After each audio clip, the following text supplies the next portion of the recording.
Sir అదే ఇప్పుడు మోదవలసలోనైతే దాదాపుగా పెద్దల సమక్షంలో వేలాది మంది 40 సంవత్సరాలు పూర్తి చేసుకున్న సందర్భంగా 40వ అంతర్జాతీయ లేఖనాల పరిశోధన సదస్సుకి అది వచ్చారు.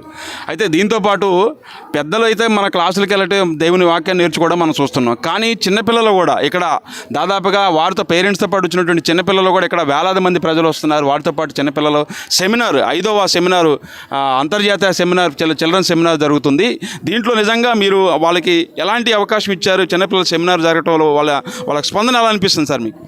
నిజంగా దీనికి ముందుగా తల్లిదండ్రులను అభినందించాలండి. ఎందుకంటే వాళ్ళు పాఠాలు నేర్చుకోవడానికి రావటం మాత్రమే కాకుండా తమ పసిపిల్లలను కూడా ఇక్కడికి తీసుకొని వచ్చి దేవుని మాటలను వారితో పాటు నేర్పించడానికి వారు ఎంతగానో కృషి చేసి ఎంతో దూరభారాలు అనుకోకుండా ప్రయాణాలు చేసి ఈ చలిలో కూడా కుటుంబాలుగా తరలి రావటం అనేది చాలా గొప్ప విషయం.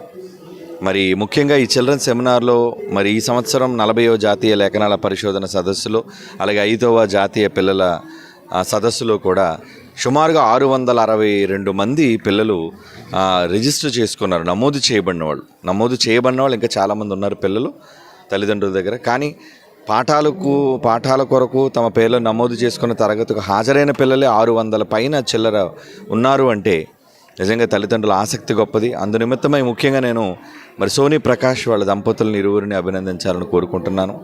ఎందుకంటే వారు ఈ విషయంలో పిల్లలందరికీ దేవుని జ్ఞానాన్ని వినిపించడానికి వాళ్ళు చేసిన గొప్ప త్యాగం, ప్రణాళిక సంవత్సరం ముందుగా వాళ్ళకి సంబంధించిన సిలబస్ కానివ్వండి, టీచర్స్ కానివ్వండి, లెసన్స్ కానివ్వండి, అలాగే వాళ్ళకి కావాల్సిన షెడ్యూల్ కానివ్వండి, వీటన్నిటిని కూడా చాలా నియమ నిబంధనలతో వాళ్ళు చేశారు. అందును బట్టి ముఖ్యంగా వాళ్ళని అలాగే వాళ్ళ వెనుక ఉన్న ఎంతో పెద్ద టీం, ఆ టీం అంతటినీ కూడా నేను హృదయపూర్వకంగా అభినందిస్తున్నాను. ఈ ఆల్బమ్ తీయడం పాన్ ఇండియా ఆల్బంలో